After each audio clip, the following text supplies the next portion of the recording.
Hello everyone, मेरा नाम है अंकित मिश्रा और आप देख रहे हैं online teaching OT. Online teaching OT की आज इस वीडियो में मैं आज आपसे बात करूंगा प्रोटोप्लास्ट कल्चर या फिर प्रोटोप्लास्ट फ्यूजन के बारे में।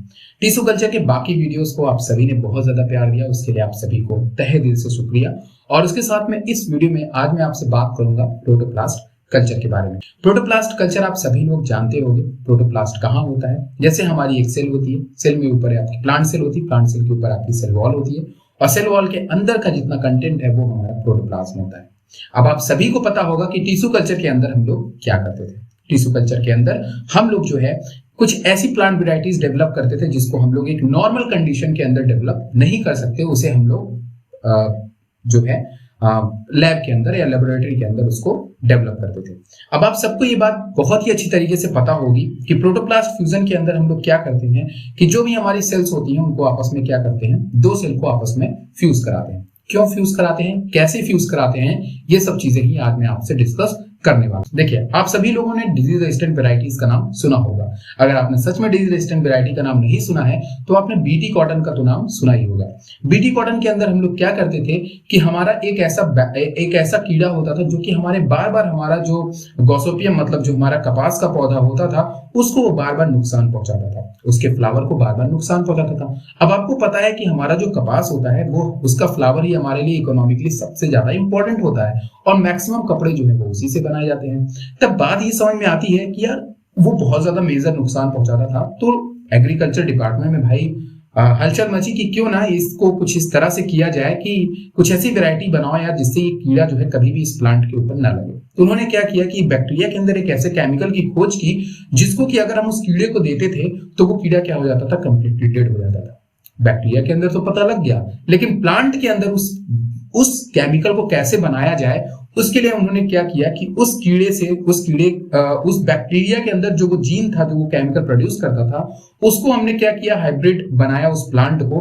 और उस प्लांट के हाइब्रिड एक प्लांट बनाया जिसके अंदर उस बैक्टीरिया का जो वो केमिकल वाला जीन था वो उस प्लांट के अंदर डेवलप कराया। और जब उस प्लांट के अंदर वो केमिकल वाला जीन डेवलप हो गया तो वो जीन क्या करने लगा, प्लांट के अंदर केमिकल प्रोड्यूस करने लगा। और जब वो कीड़ा आता था और उस प्लांट को खाता था तो उसके पीएच के साथ में वो एक्टिवेट हो जाता था वो केमिकल। जैसे ही प्लांट के गट्स में कीड़े के गट्स में पहुंचता था वो एक्टिवेट हो जाता था और कीड़ा हमारा मर जाता था। तो इस तरीके से बीटी कॉटन जो है वो एक रेजिस्टेंट वेराइटी बन गई। दोबारा उस कीड़े ने जो है उस बीटी कॉटन को नुकसान पहुंचाना बंद कर दिया।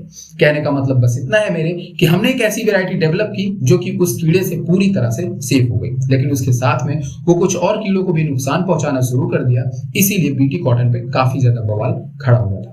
अब हम बात करते हैं कि आखिर डिजीज रेजिस्टेंट वेराइटी आपको समझ में आ गई होगी। डिजीज रेजिस्टेंट वेराइटी का मतलब है कि एक ऐसी वेराइटी जिसको कि एक स्पेसिफिक पैथोजन कभी भी नुकसान ना पहुंचा पाए। हम एक ऐसी वेराइटीज बनाएं जिससे कि एक पैथोजन उसको कभी भी बीमार ना कर पाए। ठीक है, अब ऐसी वेराइटी बनाने के लिए क्या रहता है, जैसे कि मान लो मैं एक एग्जांपल लेता हूं कि मैंने दो प्लांट लिया। दो प्लांट में एक प्लांट हमने लिया जो कि डिजीज वनरेबल था, दूसरा प्लांट हमने लिया जो कि डिजीज रेजिस्टेंट था। डिजीज वनरेबल वाला जो प्लांट था हमारा, वो हम ऐसे प्लांट को कहते हैं जो कि डिजीज को कैरी कर सकते हैं, मतलब जिसमें डिजीज होने की संभावना होती है, हुई नहीं रहती है, होती है। दूसरी तरफ हम एक ऐसे प्लांट को लेते हैं जो कि पूरी तरीके से मजबूत है, रेजिस्टेंट है, कि भाई हमको कोई नुकसान नहीं पहुंचा सकता है।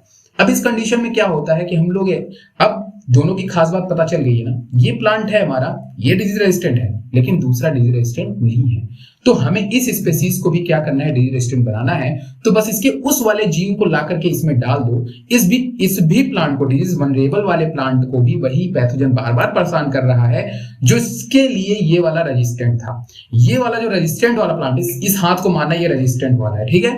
रेजिस्टेंट वाले प्लांट को डिजीज कभी टच नहीं कर सकता था, लेकिन इधर वाले प्लांट को डिजीज बार बार टच कर रहा था। इस पैथोजन जो है इसको बार बार डैमेज दे रहा था, ठीक है।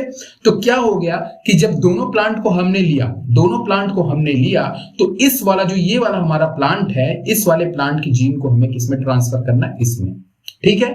वो जीन जो कि इसको भी पैथोजन से बचाएगा। जीन कहां होती है, न्यूक्लियस के अंदर। जी हाँ, प्रोटोप्लास्ट फ्यूजन में ना केवल प्रोटोप्लास्ट फ्यूज करते हैं बल्कि की साइटोप्लाज्म फ्यूज करते हैं, बल्कि की उनका न्यूक्लियस भी फ्यूज करता है। जैसे कि आप लोगों ने एल्गी और फंजाई में एक चीज पढ़ा होगा, कैरियोगैमी और प्लाज्मोगैमी। नहीं पढ़ा है तो मैं आपको बताता हूं। प्लाज्मोगैमी का मतलब होता है जब दोनों की साइटोप्लाज्म आपस में फ्यूज करती है, इसको प्लाज्मोगैमी कहते हैं। और जब दोनों की कैरियोगैमी मतलब कैरियो मतलब न्यूक्लियस, जब दोनों के न्यूक्लियस फ्यूज करते हैं उसको हम लोग कैरियोगैमी कहते हैं। उसी तरह यहाँ पे प्रोटोप्लास्ट फ्यूजन में दोनों चीजें फ्यूज करती हैं। तो हम लोग क्या करते हैं कि दोनों प्लांट से, मतलब इस वाले प्लांट से जो डिजीज रेजिस्टेंट है इससे, और दूसरी तरफ डिजीज वनरेबल वाले प्लांट से इसके सेल को निकाल लेते हैं। हम क्या करते हैं कि दोनों सेल को हम इलेक्ट्रिसिटी प्रोड्यूस देते हैं, इलेक्ट्रिसिटी में डालते हैं, मतलब उसको रख करके उनको इलेक्ट्रिसिटी देते हैं। जैसे हम उनको इलेक्ट्रिक करंट देते हैं, उनका जो दोनों सेल होती हैं वो बहुत ही पास पास आनी शुरू होती हैं, और जब वो पास आती हैं तो पास आने के बाद उन दोनों का जो सेल वॉल है, क्योंकि आपको पता है कि जो प्लांट सेल हमने लिया हुआ है उसके अंदर जो सबसे बड़ा रोड़ा है साइटोप्लाज्म के बीच में, दो सेल के बीच में, वो है उसका सेल वॉल। सेल वॉल बनी होती है सेलुलोज से, तो हम लोग कई तरीके के फिजिकल और केमिकल मेथड को यूज करके उसकी सेल वॉल को ब्रेक कर देते हैं। फिर उसके बाद हम लोग केमिकल के भी थ्रू और करंट के भी थ्रू हम उसको क्या कर सकते हैं, ब्रेक कर सकते हैं। जब दोनों सेल आपस में पास पास आ जाती हैं तो हम लोग करंट प्रोवाइड कराते हैं। करंट प्रोवाइड कराने के बाद वहां की जो सेल वॉल होती है वो धीरे धीरे ब्रेक हो जाती है या फिर फ्यूज हो जाती है। फिर उसके बाद क्या होती है कि दोनों सेल और पास में आती है और दोनों का जो साइटोप्लाज्म है वो आपस में एक्सचेंज होना शुरू हो जाता है। जब दोनों का साइटोप्लाज्म आपस में एक्सचेंज होना शुरू होता है तो दोनों सेल दिखने में काफी बड़ी दिखाई देने लगती है। दोनों मिल गई तो क्या हो गई, काफी बड़ी हो गई, जस्ट लाइक दिस। अगर आप इसको देखो तो ये बड़ा हो गया, पहले ये इतना बड़ा था, अब दो मिल गई तो इतना बड़ा बन गया। तो कहने का मतलब ये है कि दोनों सेल जब आपस में मिल जाती हैं, दोनों का कंटेंट मिल जाता है तो वो एक बड़े बॉल में कन्वर्ट हो जाती है और बीच में दोनों के न्यूक्लियस होता है। अब साइटोप्लाज्म के फ्यूजन के बाद उनका न्यूक्लियस भी आपस में फ्यूज कर जाता है। जब उनका न्यूक्लियस आपस में फ्यूज करता है तो उसके बाद वो बन जाती हैं एक कंप्लीट जायंट सेल, और ये जायंट सेल ही हाइब्रिड सेल होती हैं, जिसको कि हम लोग अपनी टेक्निक में इस्तेमाल करते हैं। और अपनी टेक्निक में इस्तेमाल करके फिर हम उसको क्या करते हैं कि टिश्यू कल्चर के द्वारा वही हाइब्रिड सेल को, जिसको दोनों को मिलाने से बनाया है, क्योंकि अब डिजीज रेजिस्टेंट वाला जो जीन है वो किसके अंदर आ जाता है, इस प्लांट के अंदर आ जाता है, डिजीज वनरेबल वाले के अंदर। और इसके बाद ये भी प्लांट डिजीज रेजिस्टेंट बन जाता है, लेकिन अब इसके लिए कॉम्प्लिकेशन ये होती है कि अब इसको कराना होता है ग्रो, जिसको कि हम सेम मेथड टिश्यू कल्चर के द्वारा ग्रो कराते हैं। अब अगर आपने टिश्यू कल्चर का वीडियो नहीं देखा है तो बस आप इतना समझ लो कि अब इस वाले सेल को हम लोग वो सारे न्यूट्रिशन, वो सारे हार्मोन्स प्रोवाइड कराएंगे जो इसको एक प्लांट में बदल देगा, और फिर उसके बाद ये कंप्लीट हाइब्रिड प्लांट बन जाएगा जो कि डिजीज रेजिस्टेंट होगा। ठीक है। अब क्या होता है कि एनिमल के भी केसेस में आजकल प्रोटोप्लास्ट फ्यूजन का काफी इस्तेमाल किया जा रहा है।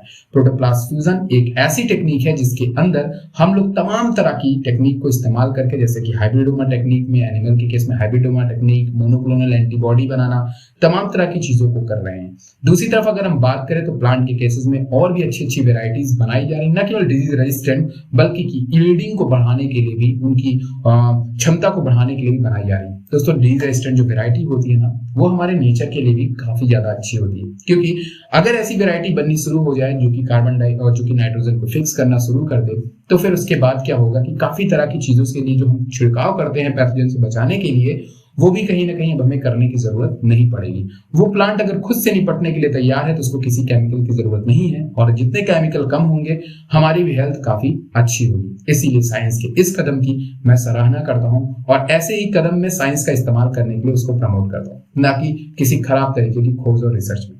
आशा करता हूँ आपको वीडियो पसंद आया होगा। पसंद आया हो तो इसको लाइक करिएगा, वीडियो को शेयर करिएगा और चैनल को सब्सक्राइब कर दीजिएगा, और इसी तरीके से और वीडियो लाता रहूंगा। बाकी बात करते खत्म। Thank you very much.